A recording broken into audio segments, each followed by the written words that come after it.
Welcome to the Rim Break Rodeo. We hope this video helps. You begin by verifying prerequisites and immediately creating the first explicit rules. You have admin access and an accurate network map. Now define what you will protect and how. Create a default deny policy, then add allow rules for essential services only.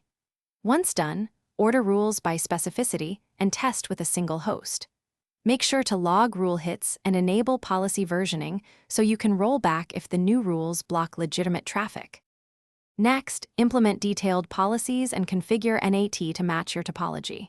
Start by writing least privilege rules, limit ports, restrict source networks, and use explicit destination addresses.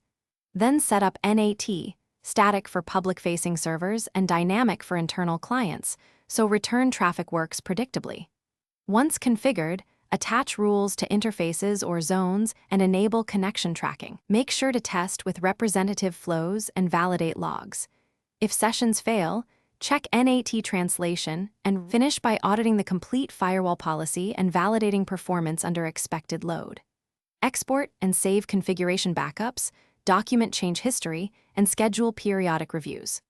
Once done, enable alerting for anomalous traffic and integrate with SIEM if available. If legitimate traffic is blocked, first inspect logs and packet captures to find where packets are dropped. Then check NAT and rule precedents before altering rules. Make sure to revert to the previous config if an emergency change causes broader disruption.